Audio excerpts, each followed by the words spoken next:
como que sí es un desafío para mí, porque cuando son pasajes cortos, el pasaje corto me permite llegar rápidamente al objetivo, a la aplicación, a la bendición espiritual, al significado que le da significancia a nuestra vida, ¿sí? Pero cuando es un pasaje largo, créeme que es un reto, ¿no? Yo veo como Juan Manuel especialmente tiene esa forma de, y a veces pues simplemente camina en el desarrollo, pero parece que no está llegando a nada. Este tipo de estudios así es, ¿sí? Ya no son tan, es decir, en algún momento sí serán rápidos, prácticos y objetivos, pero en otro momento tendremos que llevar la secuencia y parece que nada más estamos dando el contexto, ¿sí? Eso fue lo que me pasó la semana pasada. Estuve a punto de decir, no, dije, pero no, ya tenemos que llegar al siguiente nivel de estudios, ¿verdad? Al que es un poquito más complejo. Sin embargo, el día de hoy, continuando con este pasaje que empezamos a ver, sí, fue el anuncio del nacimiento de Juan el Bautista. Como bien dijimos, Lucas fue el biógrafo de Jesucristo y de todo el contexto que rodeó su nacimiento. Pero llegando ya no me voy a meter, ya no me voy a regresar porque entonces no avanzamos. Llegando ya al momento aquí en el cual el ángel Gabriel, ¿verdad?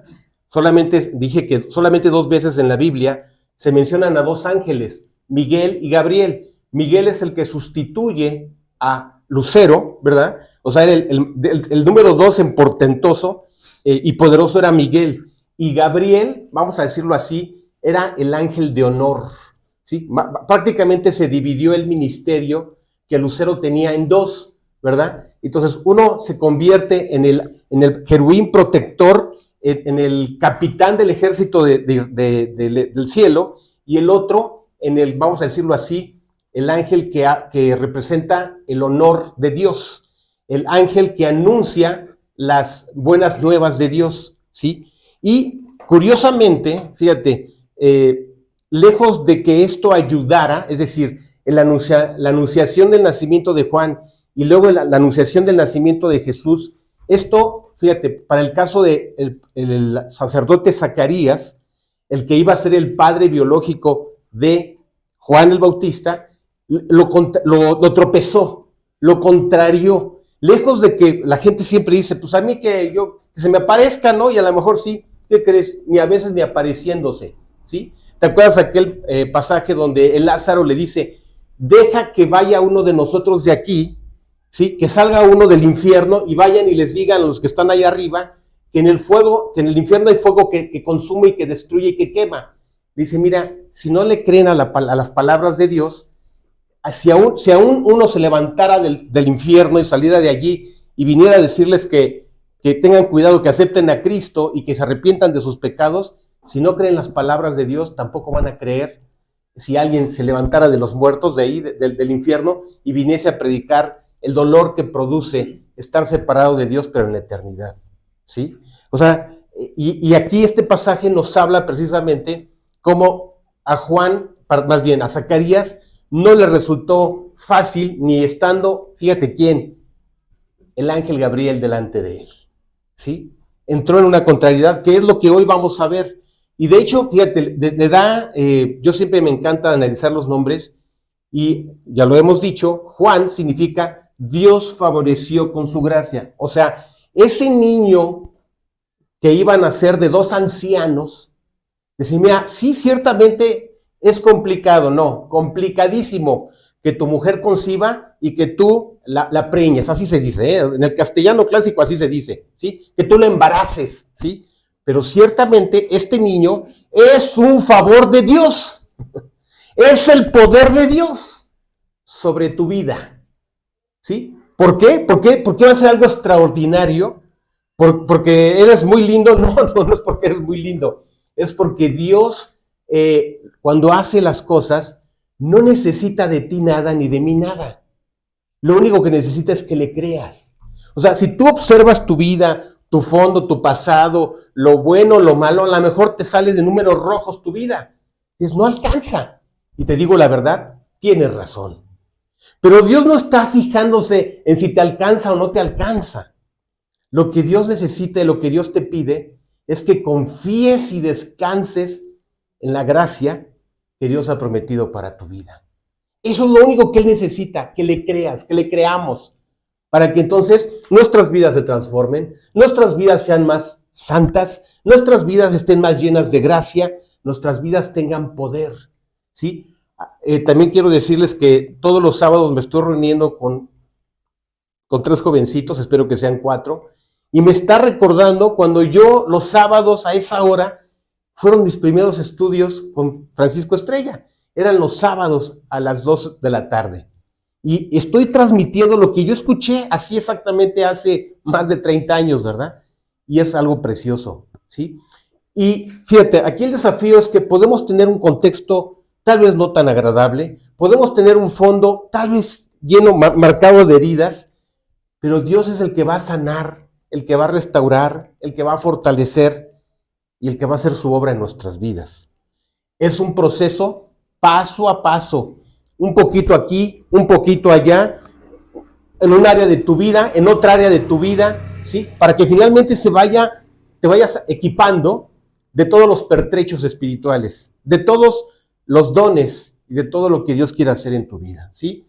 Entonces, fíjate, les dice, mira, no solamente este niño va a nacer de ustedes par de ancianos, Dios lo va a hacer, sino que también este niño va a ser apartado para Dios desde que está en el vientre de su madre. Fue el único profeta que fue anunciado que sería de oficio profeta antes que naciera, porque ya lo dije también, ahorita nada más es rápido el contexto rápido para situarnos.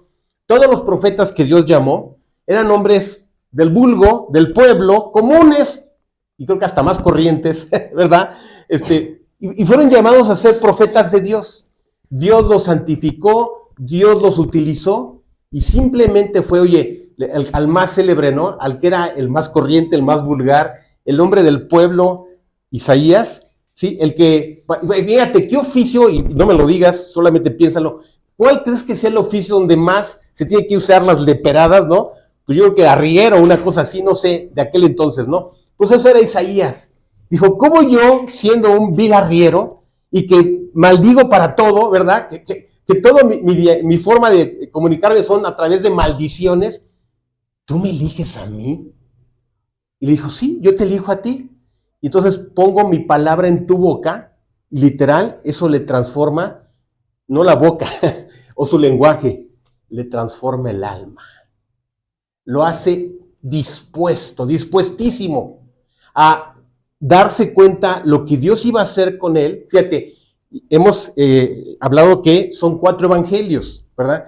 Los evangelios son desde este biógrafo de Jesucristo, que nunca lo vio, pero que recibió el testimonio de los que lo vieron con sus ojos, de los que lo escucharon y le platicaron y le transmitieron. Y ahí está Mateo y ahí está Juan, ¿verdad? Unos escritos y otros a viva voz, ¿verdad? Otros protagonistas de la historia, ¿verdad? ¿Quién crees que le está narrando esto a Lucas? Pues es seguramente Zacarías o Elizabeth. Y en la otra parte, pues es María, ¿verdad? No cabe duda, María no escribió nada, pero sí dictó lo que le pasó, ¿verdad? Entonces, Lucas está recabando todos estos datos y finalmente Isaías es el que profetiza todo lo que va a vivir el Mesías en su advenimiento. 750 años antes, a Isaías, a ese hombre del vulgo, del pueblo corriente vulgar, es al que Dios lo transforma, primero que nada, lo convence y después lo utiliza para narrar. Fíjate, la cosa más preciosa que Isaías dijo está aquí, lo voy a leer. Fíjate, este campesino, este arriero, este vulgar corriente transformado, fíjate lo que Dios lo utilizó para decir lo siguiente. Por eso es el evangelista del Antiguo Testamento. Mas él, Jesucristo, herido fue por nuestras rebeliones, molido por nuestros pecados. El castigo de nuestra paz fue sobre él, y por su llaga, su herida, fuimos nosotros curados. Todos nosotros nos descarriamos como ovejas, cada cual se apartó por su camino. Mas Dios cargó en él el pecado de todos nosotros. Angustiado él y afligido no abrió su boca. Como un cordero fue llevado al matadero, y como oveja delante de sus trasquiladores enmudeció y no abrió su boca. Y ese es el que más me encanta. Dice así,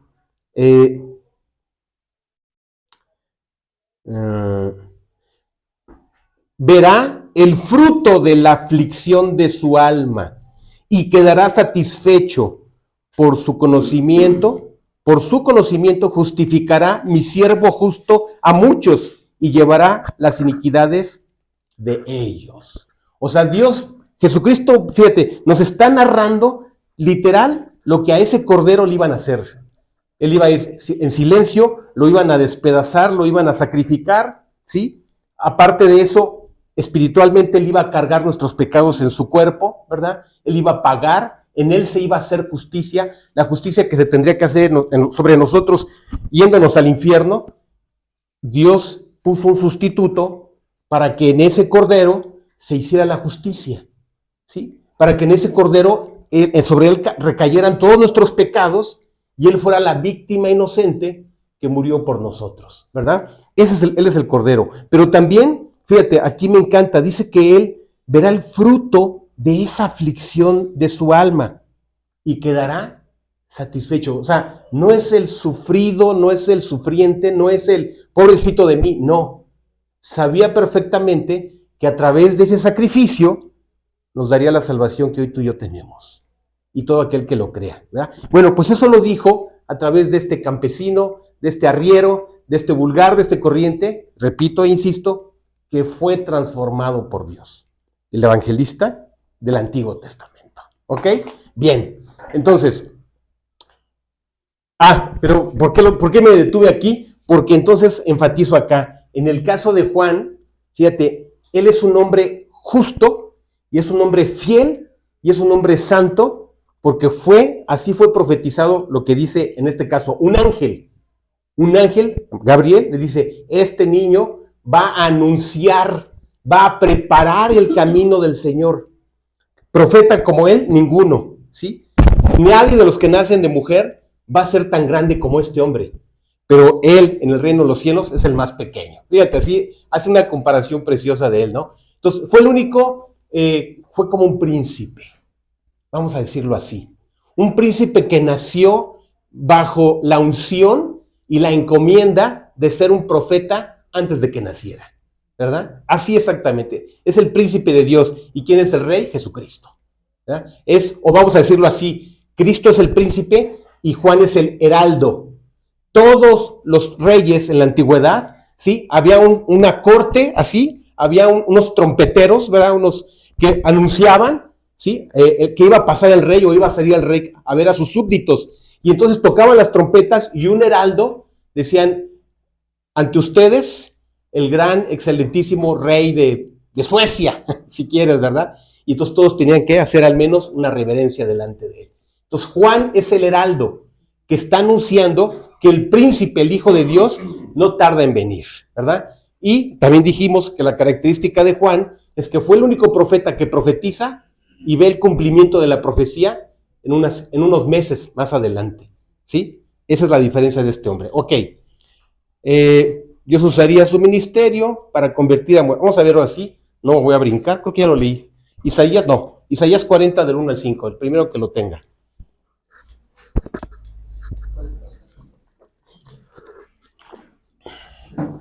Isaías 40 del 1 al 5. Sí. Pero no nos faltan números de 6 del 1 al 21. No, ese no. Vamos a ver, déjame ver.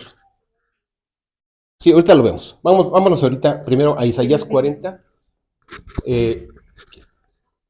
Sí, perdón, perdonen, Fernandito, ahorita tú lees. A ver, adelante, amigo. Consolaos, consolaos, pueblo mío, dice vuestro Dios. Hablad al corazón de Jerusalén, decidle a voces que su tiempo es ya cumplido, que su pecado es perdonado, que doble ha recibido de la mano de Jehová por todos sus pecados.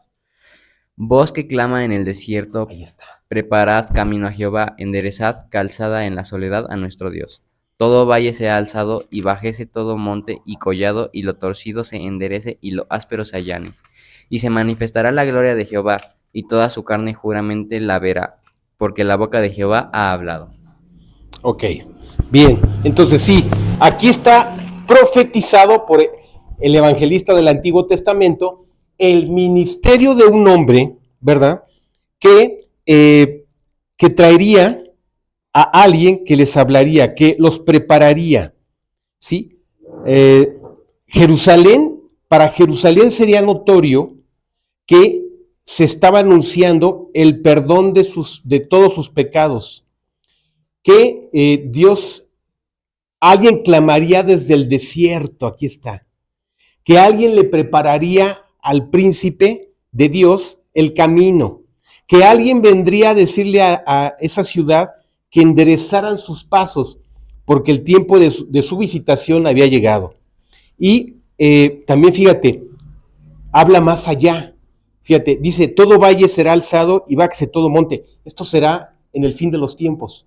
En el fin de los tiempos ya no existirán las montañas, ¿sí? Está hablando de un futuro, así de los últimos tiempos. Pero finalmente es una figura de lo que espiritualmente Dios quiere hacer en nuestra vida. Dios quiere que todo abismo en nuestras vidas, todo vacío, se llene.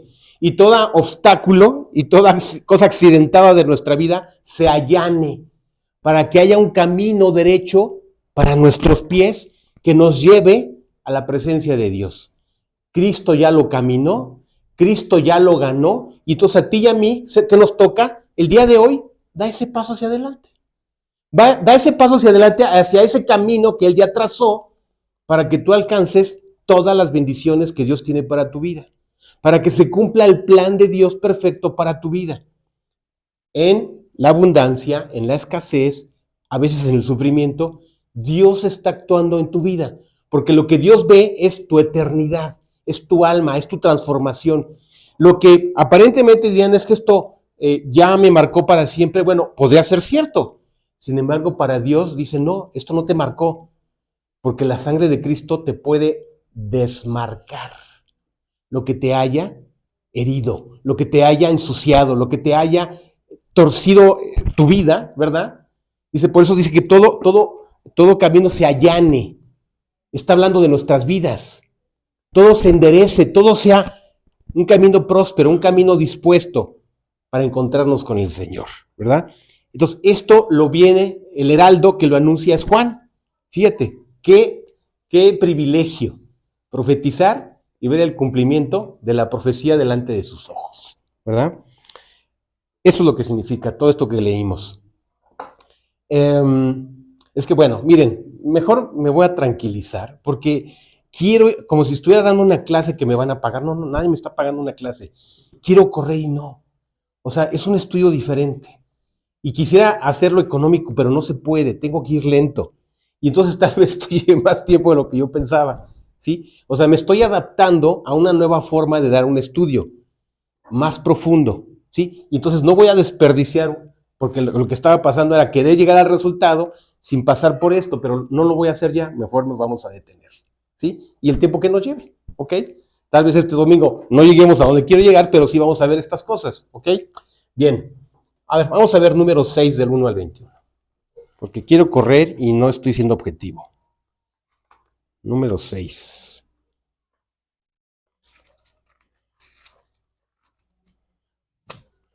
A ver. Fernandita, ahora sí te tocaba a ti. Es mucho, pero a ver, vamos a ver. Ok, vamos a ver, yo te voy a editar hasta dónde va a salir. Puedes comenzar. El voto de los nazareos. Habló Jehová a Moisés diciendo, habla a los hijos de Israel y diles, el hombre o la mujer que se apartare haciendo voto de nazareo para dedicarse a Jehová, se abstendrá de vino y de sidra, no beberá vinagre de vino, ni vinagre de sidra, ni beberá ningún licor de uvas, ni tampoco comerá uvas frescas ni secas. Todo el tiempo de su nazareato, todo lo que se hace de la vid, desde los granillos hasta el ollejo, no comerá. Todo el tiempo del voto de su nazareato, no pasará navaja sobre su cabeza, hasta que sean cumplidos los días de su apartamiento a Jehová, será santo, dejará crecer su cabello. Todo el tiempo que se aparte para Jehová no se acercará a persona muerta, ni aun por su padre, ni por su madre, ni por su hermano, ni por su hermana, podrá contaminarse cuando mueran, porque la consagración de su Dios tiene sobre su cabeza. Todo el tiempo de su nazarato será santo para Jehová. Hasta ahí, eso es lo más sustantivo. Ok, entonces, aparte de decirle, fíjate, le está diciendo quién iba a ser el niño. Le está diciendo cómo iban a ser el niño a través de 2 ancianos. O sea, le está diciendo todo el plan integral de Dios. Pero aparte le está diciendo lo que ese niño iba a hacer y cómo se iba a manifestar en el mundo. Y entonces dice, él va a ser nazareo. ¿Qué significa esto? No solamente un profeta y un gran profeta, sino él testimoniaría a través de todos los 5 sentidos, de lo que hablaba, de lo que decía, pero también de lo que veían en él. Porque déjame decirte que uno de los errores que en la Edad Media alguien cometió es presentar a Jesús con el cabello largo. Jesús nunca, escucha bien esto, Jesús nunca tuvo el cabello largo. Los que tenían el cabello largo eran los nazareos. ¿Sí? Elías fue un nazareo, ¿verdad? Juan fue un nazareo. Sansón fue un nazareo. Acuérdate que era su cabello largo. Pero no solamente era el cabello, nunca se afeitaban la cara. Imagínate una barba así y así de larga, ¿no? Y su cabello no recortado. Pero Jesús no era nazareo. Y tú dices, oye, no te estás equivocando, no, acuérdate que Jesús tomaba jugo de uva. Sí, entonces él no era nazareo, por tanto su cabello fue corto. ¿Te das cuenta que nos han enseñado muchas mentiras? Jesús utilizó el cabello de un hombre normal, cabello corto. ¿Sí? Claro que Isaías nos dice que alguien le había arrancado la barba. Entonces usaba barba. Eso sí, o sea, si quieres tener una imagen de Cristo, la puedes tener espiritualmente porque aquí nos dice cómo es su corazón. Pero si hay una aproximación así de cómo era Cristo, es de cabello corto y un hombre barbado, así, completo.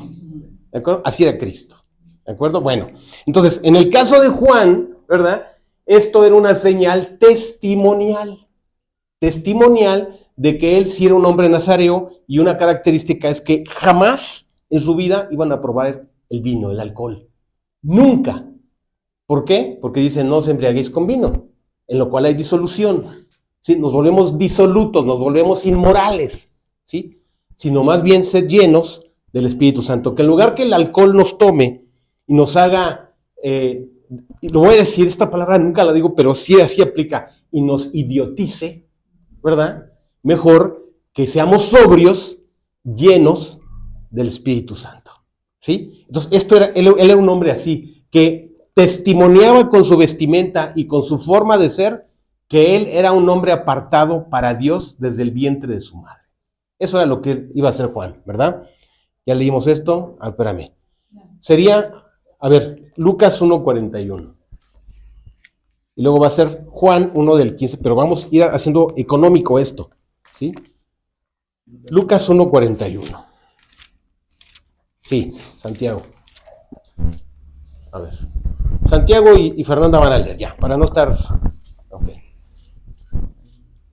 Y aconteció que cuando oyó Elizabeth la salutación de María, la criatura saltó en su vientre y Elizabeth fue llena del Espíritu Santo. Ahí está, ¿sí? ¿Qué sucedió? Que ahí la saluda María, estando ya habiendo concebido a Jesucristo, ¿verdad? A través del Espíritu Santo. Y entonces, en el momento en que la saluda, ahí se sella ministerialmente lo que ese niño va a hacer. La saluda, o sea, el ángel lo dice, lo anticipa, lo anuncia, y en el momento en que, hola, ¿cómo estás? Qué gusto, estás esperando bebé, ándale. Pues brinca la criatura, porque ese niño, a partir de ese momento se le anunciaba, a través de estas 2 mujeres, el oficio que iba a tener, el ministerio que iba a tener, ¿sí? No que fuese lleno, es decir, no quiero decir que él no tuviese que un día aceptar a Jesús, claro que sí, a un Mesías, lo tenía que hacer, pero en ese momento él brinca porque el Espíritu Santo lo está apartando para su ministerio. Eso significa, ¿sí? No que él ya fuera así de faulo por defecto, ya lleno desde el vientre, no, el Espíritu Santo le estaba anunciando a esa criatura, al feto, el oficio al cual se iba a dedicar. Y por eso, así la criatura recibe un estímulo externo que sale de la boca de María. ¿Sí? Imagínate, le está diciendo, mira mi niño, mira mi bebé, no has nacido, vas a ser un profeta. Y por eso brinca la criatura.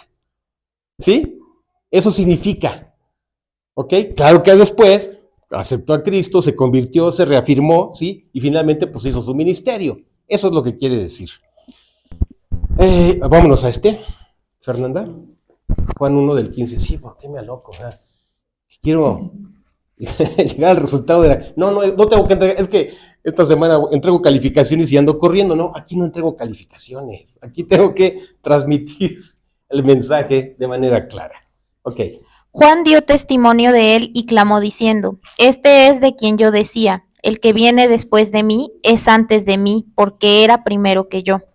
Porque de su plenitud tomamos todos y gracia sobre gracia.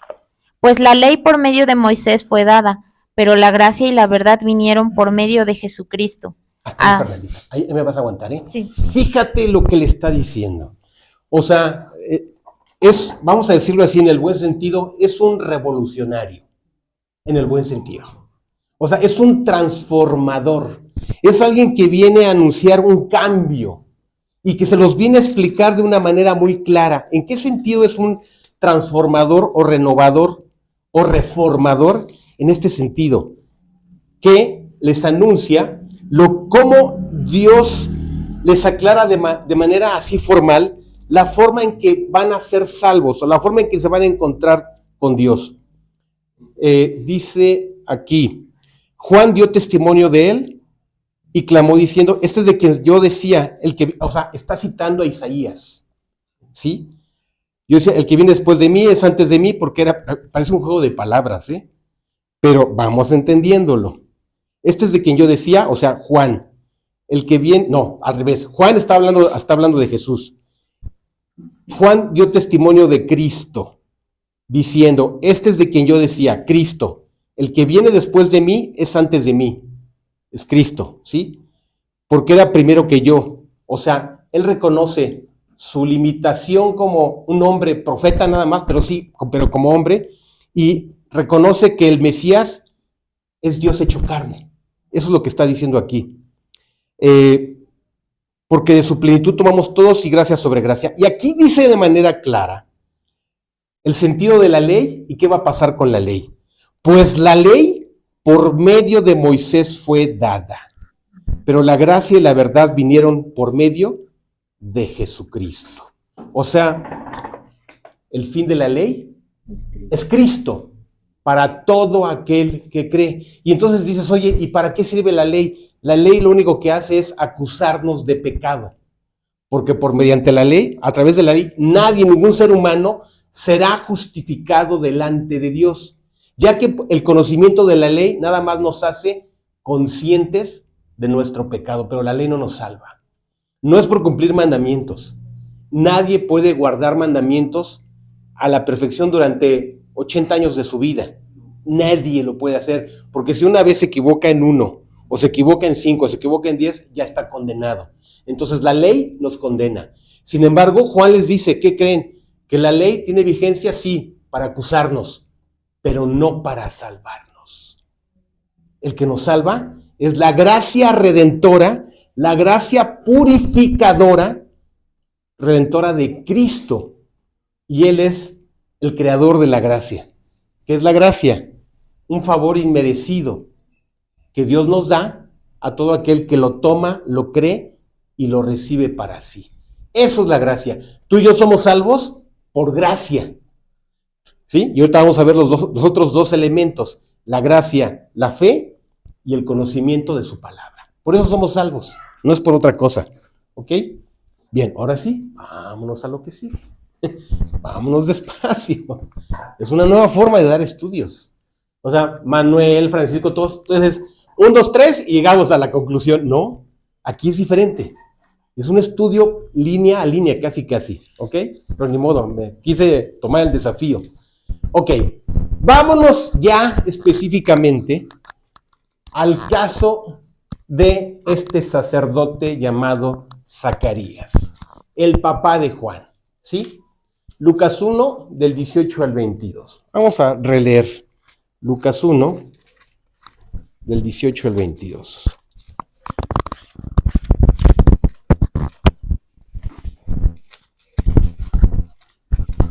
Sí, yo mismo lo estoy aprendiendo y entendiendo cómo debe ser transmitido este mensaje. ¿Ok?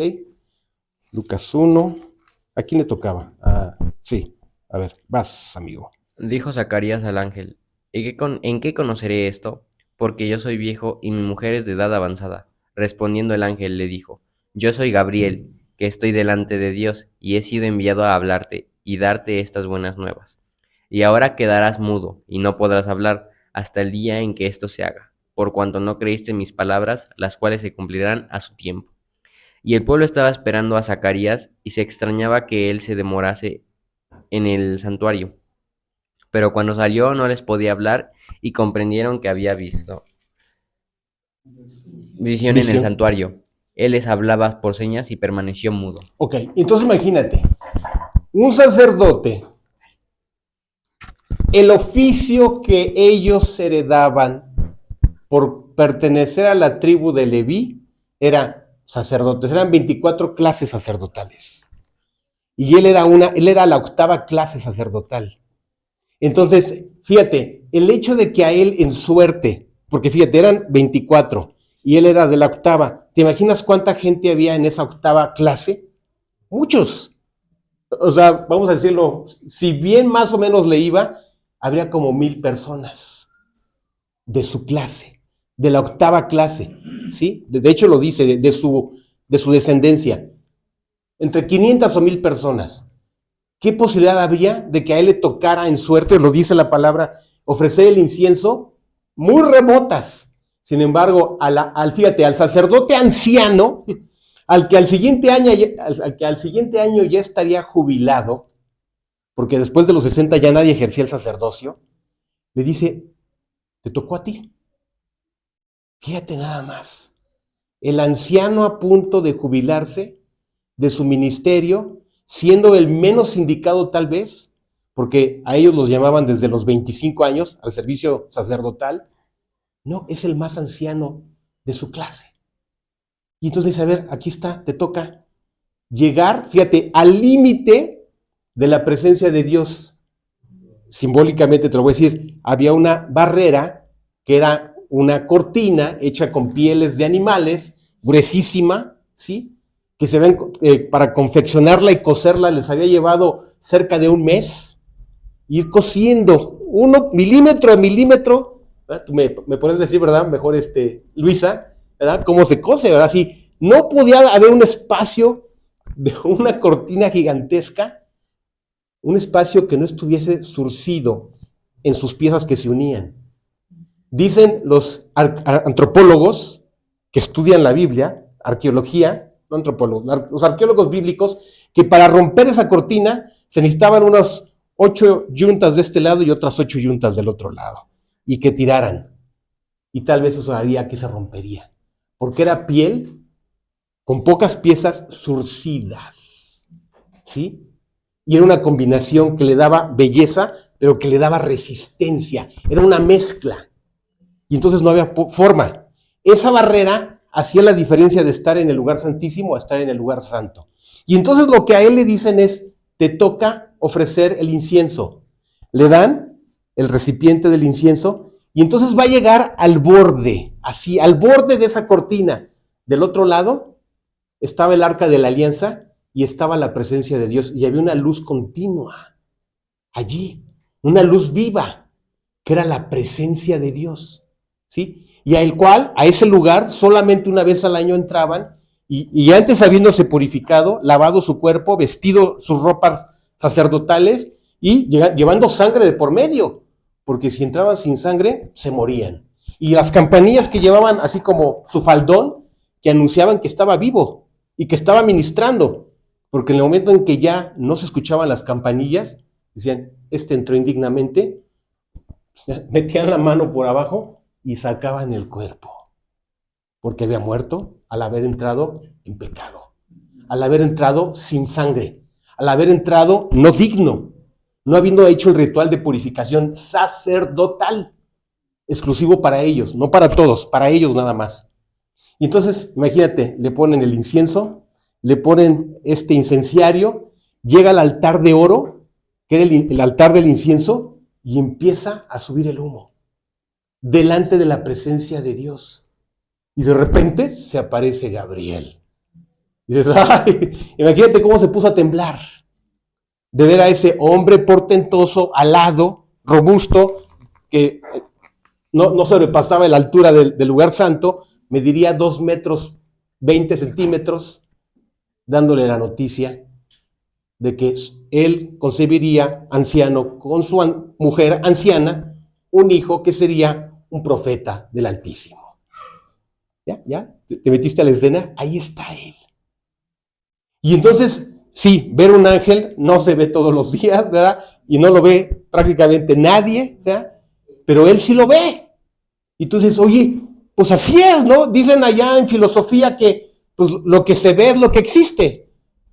Y entonces así sí creemos. Los fariseos, de hecho, así decían, danos señal y creemos. ¿Sabes que Judas vio prácticamente todas las señales de Cristo? La sanidad de los leprosos, la recuperación de la sordera de los sordos, el hablar de los mudos, las manos así todas deformadas y destruidas, regeneradas, ¿sí? Los 10 leprosos limpios, los muertos resucitados, los lisiados levantarse con sus lechos. Exacto, muy bien. Ver cómo se revolcaban en el fuego, en el agua, como bestias. De repente estar en su sano juicio. Y Judas no creyó. ¿Por qué no creía? Y como él, cientos. Por supuesto, pero especialmente él vio todo. Tal vez algunos vieron, sí, algún sordo escuchar, algún mudo hablar, pero Judas vio todo, ¿verdad? Y no quiso creer. ¿Por qué? Porque necesitaba alguna prueba más. ¿Te das cuenta cómo nos enseñan mentiras? Se había revelado todo. Pero ¿sabes por qué el hombre no cree? Te digo la verdad. Por su pecado. Por eso el hombre no cree. Por eso el hombre endurece su corazón. ¿Sí? Porque la luz vino al mundo, pero los hombres amaron más las tinieblas que la luz, porque sus obras eran malas. Esa es la razón porque el mundo no cree, porque está atrapado en el engaño del pecado. No porque necesite una prueba, ¿sí? Yo vi un cambio de actitud en mi padre. Dije, esto no es de él. ¿De quién es? Mi madre lo vio hincado así. Decía, ¿qué estás haciendo? Orando con Dios, eso nunca lo habías hecho. ¿Qué estás haciendo? Diciéndole a Dios que le necesito. O sea, ¿sí me entiendes? O sea, con señales sencillas de transformación de los que nos dan testimonio, dices, esto no es de él, debe ser de alguien. Pero hay que ponerle nombre y apellido de Dios y de su Hijo. Él es el que hace las cosas. ¿Sí? Entonces, ¿te das cuenta qué deshonesto es hasta no ver, no creer? ¿Sí? ¿Sabes quién vio todo? ¿Sabes quién vio parte de la creación? Se llamaba Lucero. Vio cómo fueron formados sus demás hermanos. Vio cómo todo se puso en orden.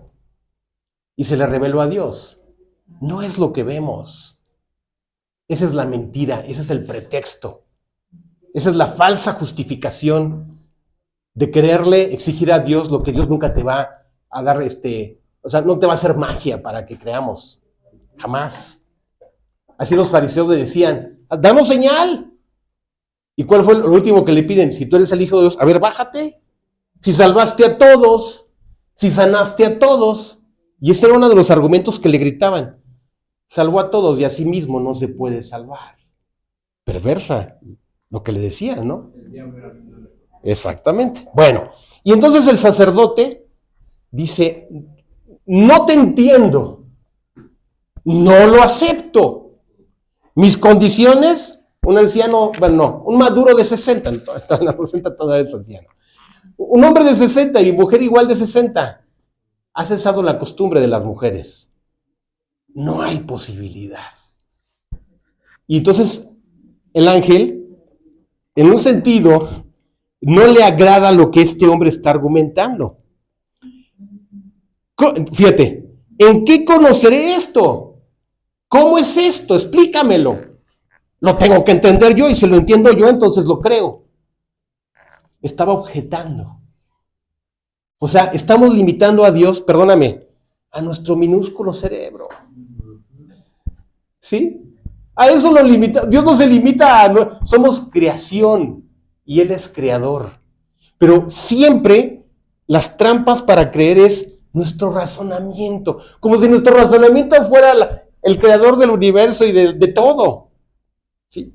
Fíjate, la filosofía antigua trató de entender lo creado, los procesos, las formas, todo.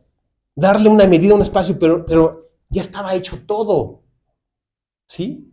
Y entonces, ¿qué sucedía con los griegos? Si lo entendían, entonces decía, casi se adjudicaban, ¿no? Si lo entendí, entonces es mío. No es tuyo. Simplemente lo entendiste, porque esto ya estaba creado. Cuando entendieron la gravedad, Isaac Newton dijo, Dios, tú pusiste una fuerza que nos mantiene aquí sembrados en la tierra. Él sí lo dio la gloria a Dios. Yo lo único que estoy haciendo es describiendo lo que tú hiciste en este mundo. Qué diferencia, ¿no? Entre los griegos e Isaac Newton. No, es que Isaac Newton era creyente. ¿Sí? Bueno, ¿cómo conocer esto? Porque yo soy viejo y mi mujer es de edad avanzada. Respondió el ángel, le dijo, yo soy Gabriel. No vengo a jugar. No vengo a ver si tú lo aceptas o tú lo apruebas. Que estoy delante de Dios. Y he sido enviado a hablarte y darte estas buenas nuevas. Vamos al otro clic, amigo, por favor. Por supuesto que todas estas objeciones no era otra cosa que incredulidad. Pero para acercarse a Dios, el que se acerca a Dios debe creer que le hay y que es galardonador, premiador, bendecidor y recompensador de todo el que se acerca a Dios simplemente creyendo. ¿Sí? Es algo que frena todo lo que Dios tiene para tu vida, porque la salvación es por fe. Ahí está el otro elemento. Dijimos que la gracia fue dada por Dios, pero de lo que tú sí eres responsable y de lo que yo sí soy responsable es de la decisión de creer o rechazar, aceptar y decir, tú eres el Todopoderoso y no sé cómo lo vas a hacer, Dios, pero tú lo vas a hacer. Claro, la fe es algo tan santo como exclusivo, ¿eh? O sea, tu fe debe ser nada más en Dios, porque hay quienes tienen fe y entonces juegan con esto. Eso, fíjate, la fe es santa y la fe es exclusiva. Pero cuando alguien dice, pues yo caminé porque tengo mucha fe, eso no es fe. ¿Sabías que eso no es fe? Yo voy y me dicen que haga esto y lo hago, y mis imágenes y lo que sea. ¿Sabías que eso no es fe? Eso se llama credulidad. Son cosas diferentes. La fe es santa, la fe es pura, la fe es exclusiva. Tu fe es en Dios. Pero si tú quieres empezar a creer en todos los cuentos que te cuenten, eso ya no es fe, eso es un pecado de no incredulidad, sino de credulidad. ¿Qué es la credulidad? Una fe que no se fundamenta en el único y exclusivo Dios. ¿Verdad? Increíble, ¿verdad? ¿Como fe falsa? Es una fe falsa, exactamente. ¿Verdad? Y no se diga, porque al diablo le encanta también hacer milagritos para engañar a la gente. ¿Verdad? Allá en la Ciudad de México hay un mercado de Sonora. Está en la Ciudad de México, pero dicen que es de Sonora. Y entonces venden remedios. Usted se lo toma y esto y lo otro, y mire, y se va a sanar. ¿Y crees que hay alguien que sí se sana? ¿Porque esa cosa es medicina? No. Porque el diablo utiliza hasta pócimas para sanar. Eso ya no es fe. Eso es credulidad. Y la credulidad es absurda, es tonta, no está fundamentada en Dios. El paganismo tiene mucho de credulidad. Fíjate, hasta en la antigua Grecia había un oráculo. ¿Qué es esto de oráculo? un monte de la adivinación. Y entonces había una profetisa. ¿Sabes cómo? Y fíjate, para que ella, entre comillas, profetizara, le llevaban algunas hierbas. Yo no sé qué sería. No sé, no creo que cannabis, no sé si el cannabis es de allá. O un opioide.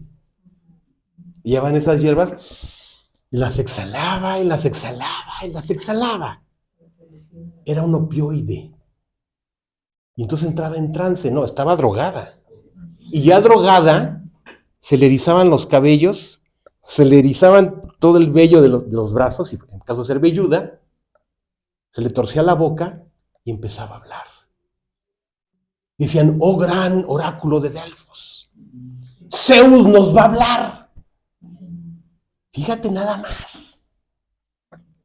Si te das cuenta cómo el diablo corrompe, prostituye lo más santo, ya creo que ya quedó claro lo que es fe y lo que es credulidad, ¿verdad? El mundo está lleno de credulidad, pero no de fe. La fe es santa, es pura, es única, es exclusiva de Dios, hacia su Hijo y hacia su palabra. ¿Ok? Bueno, entonces, vámonos despacio, porque mira, hasta despacio me tranquilizo. Me salen más las ideas. Ok, esto fue incredulidad, sí. La incredulidad desagrada a Dios, claro que sí. Zacarías en realidad estaba poniendo en tela de duda, estaba dudando todo, estaba objetando todo. Pero es increíble, era un sacerdote. Es increíble. Su chamba, su oficio y su trabajo era hacer un servicio ministerial en el templo. O sea, es como decirle, oye, el trapecista se cayó del trapecio, ¿no? No quiero decir al ingeniero se le cayó el edificio, ¿sí? El médico, se murieron todos, ¿verdad? O el contador no sabe sumar, ¿no? Yo me incluyo, ¿no? El contador le hicieron un fraude, ¿no? No detectó que algo, hija, qué vergüenza. Pues algo así estaba sucediendo al sacerdote. Más de 40 años de servicio. Llega el momento crucial y estelar y no lo cree. Y estaba una manifestación del cielo delante de él. Estaba el que veía el rostro de Dios desde que fue creado. Dice, oye, si no me crees a mí, oye, es ofensivo lo que estás haciendo. Fíjate nada más. Entonces, estaba objetando, estaba dudando, estaba poniendo en tela de juicio. ¿Acaso Dios podrá cumplir su palabra? Decía él, ¿verdad? ¿En mí? Fíjate, te voy a explicar algo más. La verdadera fe, por supuesto que es creer en grandes cosas, pero la fe que más te va a ayudar es la fe que tú apropies para ti, la que transforme tu vida, la que cambie tu corazón, la que resuelva tus problemas, la que te dé la bendición. Claro que hay una fe así, oye, hermoso, ¿no? Jesús caminó en el mar, lo creo. Levantó a los muertos, lo creo. Oye, ¿y crees que Dios te puede transformar? ¿Crees que Dios te puede llenar el alma? ¿Crees que Dios puede ser tu médico? ¿Crees que Él puede darte libertad? Romper las cadenas que te estén atando, la sanidad que necesitas. Esa es la fe más valiosa que podemos tener, la que arrebatamos para nuestra vida y la que la va a transformar. Sí, es como, ¿cómo decírtelo, no? Como recitar las tablas de multiplicar en la primaria, 2 por 2, 4, y todo el salón lo repetía. Resolvió un problema en aritmética aplicada. Entonces sí sabes matemáticas. Pero recitar las tablas, ¿sí? Es como decir, Cristo sanó ciegos, Cristo sanó leprosos, sanó sordos, caminó en el mar. Sí, estamos repitiendo la tabla y la tabla es verdadera, no hay error. pero aplícalo a tu vida. Arrebata la fe, la gracia que se obtiene a través de la fe, ¿sí? Ayer se los explicaba a los jóvenes. Ya saben que soy re malo para hacer dibujitos, ¿eh? De un lado está la fe. De otro lado está el conocimiento de la verdad. Conocimiento de la verdad. Pero acá arriba está la gracia. ¿Sí? Entonces es la combinación. Tengo fe. Primero que nada, conozco la verdad. Segundo, tengo fe. Y entonces la gracia explota, se multiplica en nuestras vidas. Y esa gracia, pues tiene que darte un beneficio. Ya lo expliqué. Transformando, sanando, bendiciendo, obteniendo cosas. Y a veces son cosas pequeñitas. Pero esas cosas pequeñitas, dale toda la gloria a Dios. Por eso hoy quería compartirles lo que pasó ayer, de esta devolución, ¿no? Bendito sea Dios. Lo veía imposible, pero Dios lo hizo. Esa es la fe práctica. La fe se vive día a día. Y una de las primeras formas de vivir la fe es tu oración. Cuando tú oras, estás poniendo en práctica la fe que te va a dar la respuesta para tu vida, para toda tu necesidad. ¿Ok? Bien. Y acá. Sí. Siendo el sacerdote, fíjate, una de las características sacerdotales es que ellos eran estudiosos de las Escrituras. Y entonces, curiosamente, bueno, a Romanos no, porque no había pasado esto, pero se le olvidó por completo el pasaje de Génesis 18, de 9 al 15. Y con esto voy a terminar ya. Y nos vamos a ir despacio, ¿vale? A ver, ¿quién busca? Es decir, repito, a Zacarías el sacerdote se le estaba olvidando lo que decía Génesis 18 del 9 al 15. ¿Qué dice Génesis 18 del 9 al 15? Y le dijeron, sí, ¿dónde está Sara tu mujer? Y él respondió, aquí en la tienda. Entonces dijo, de cierto volveré a ti, y según el tiempo de la vida, he aquí que Sara tu mujer tendrá un hijo. Y Sara escuchaba a la puerta de la tienda que estaba detrás de él. Y Abraham y Sara eran viejos de edad avanzada, y a Sara le había cesado ya la costumbre de las mujeres. Se rió pues Sara entre sí, diciendo, después que he envejecido, ¿tendré deleite siendo también mi señor ya viejo? Entonces Jehová dijo a Abraham, ¿por qué se ha reído Sara diciendo, ¿será cierto que he de dar a luz siendo ya vieja? ¿Hay para Dios alguna cosa difícil? Al tiempo señalado volveré a ti, y según el tiempo de la vida Sara tendrá un hijo. Entonces Sara negó diciendo, no me reí, porque tuve miedo. Y él le dijo, no es así, sino que te has reído. Hasta ahí. Ok, si te das cuenta, este pasaje era uno de las escrituras que se leían en las sinagogas, recordando el origen de su linaje. Somos hijos de Abraham, ¿verdad? De dos ancianos que Dios los hizo concebir. ¿Se le olvidó? Se le olvidó esta verdad. ¿Por qué? Porque pesó más sus propias circunstancias, sus limitaciones, su realidad. Entonces dijo, si yo no lo califico, entonces no puede ser. Oh, grandísimo error. ¿Sí? A ver, vámonos a ver si puedo avanzar algo más. A ver, sale, ¿quién lo tiene? Él creyó en esperanza contra esperanza para llegar a ser padre de muchas gentes, conforme a lo que se había dicho, así será tu descendencia. Y no se debilitó en la fe en la que considerar su cuerpo, que estaba ya como muerto, siendo de casi 100 años, o la esterilidad de la matriz de Sara. Está hablando de Abraham y de su circunstancia. Anciano, 100 años, una mujer de 90, estéril por completo, pero él creyó, a pesar de todo lo que estaba en contra de su fe. ¿Sí? Miren, la siguiente semana ya entro ya al tema apenas. Esto es solo ir haciendo el contexto. Mañana vamos a ver, no mañana no, el domingo próximo vamos a ver, ¿tú quieres marcar? Lo que sigue. Vámonos despacio, sí, dime. Tengo una duda. Sí, con mucho gusto. Bueno, antes de que viéramos esa parte donde se Ujú. Yo estaba pensando, decía, bueno, ¿por qué a Zacarías lo castiga y a Sara no la castiga? ¿No? Y Ajá. trato de entender que a lo mejor a Zacarías lo castiga porque ya hubo un antecedente. Esa es una. Ya había un antecedente de lo que Dios sí había hecho. Y número dos, la mujer, o sea, es muy buena tu observación.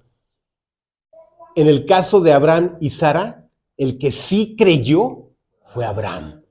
Dijo, pase lo que pase, sea lo que sea, más ancianos que seamos, yo anciano de 100, ella de 90, estéril por completo, yo te creo, Dios.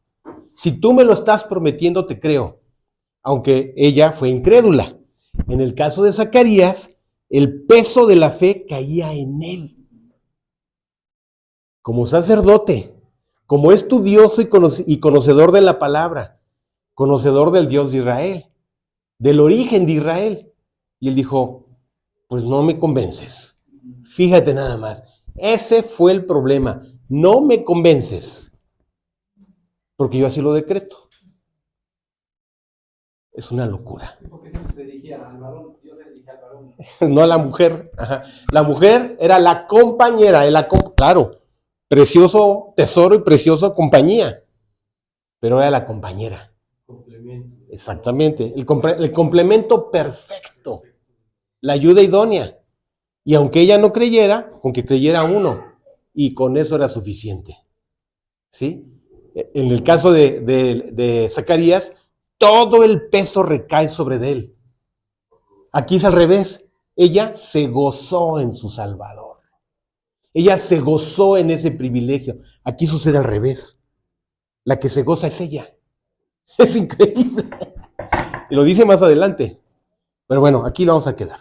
¿Sí? Siempre con ancianos para mostrar su grandeza. Absoluto. Porque si hubiera agarrado a 2 chamacos de 25, pues ¿dónde está el milagro? ¿Dónde está la supremacía de Dios? ¿Dónde está lo imposible? 2 chamacos de 25, pues bien fácil. ¿Verdad? Facilísimo. Pero no, eran ancianos de entre 60 en el caso de Zacarías y de 100 en el caso de Abraham. Para que se mira el sello de la grandeza y el poder de Dios. Para que no quedara duda. Exactamente. ¿Ok? Bueno, ahora sí, vamos a